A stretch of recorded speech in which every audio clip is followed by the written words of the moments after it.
Hi மக்களே, எல்லாம் எப்படி இருக்கிறீங்க? நீங்கள் நல்லா இருப்பீங்கன்னு நினைக்கிற மக்களே, நானும் நல்லா இருக்கிற மக்களே.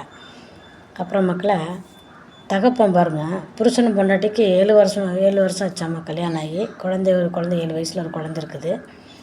அவங்க 2 பேரும் லவ் மேரேஜ் பண்ணி கல்யாணம் முடிச்சுக்கிறாங்க. ஹோட்டலில் கூட்டு கொண்டு போய் அந்த குழந்தைய, இவங்க 2 பேர்த்துக்கு பிரச்சனையில் அந்த குழந்தைய என்ன பண்ணுச்சு உங்ககிட்ட? அந்த குழந்தைய கூட்டு கொண்டு போய் நல்லா தீனியெல்லாம் வாங்கி கொடுத்து, அவங்க நம்பி தானே அந்த குழந்தை போச்சு. சொல்லுவாங்க பார்த்தீங்களா, திச்சிட்டே கழுத்தை இருப்பாங்கன்னு. அந்த மாதிரி இவன் என்னத்தை கொண்டு பண்ணான், அந்த பிள்ளைக்கெல்லாம் தீனி வாங்கி கொடுத்து கடைசியில் அந்த பிள்ளைய போய் கழுத்தை எடுத்துருக்குறான்.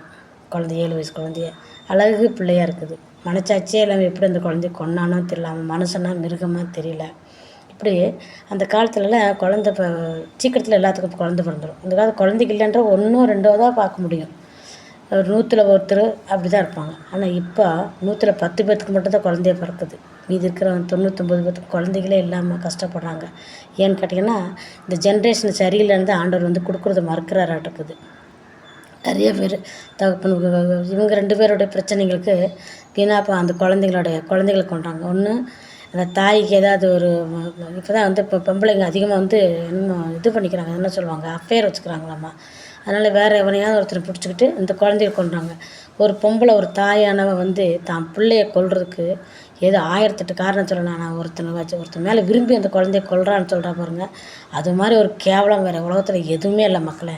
ரொம்ப கேவலமாக இருக்குது இவங்கெல்லாம் செய்கிறது பார்த்திங்கன்னா. இதெல்லாம் ஒரு பக்கம் போச்சு. இந்த குழந்தைகளை கொல்றது ஒரு பக்கம். என்னத்துக்கு இப்போ பொம்பளையும் கொல்றாங்கன்னு மருந்துகளை வச்சு விஷங்களை வச்சு அதுக்கு இதுன்னு கொன்று தூக்கி போடுறாங்க. குழந்தைகளை கொல்றது காதில் கேட்கும்போது நமக்கு எதையுமே வெடிச்சு போகிற மாதிரி இருக்குது. ஏன்னா நம்ம உலகத்தில் எப்படி இருக்கிறாங்களேன்னு நினச்சாலே வேதனையாக இருக்குது மக்கள்.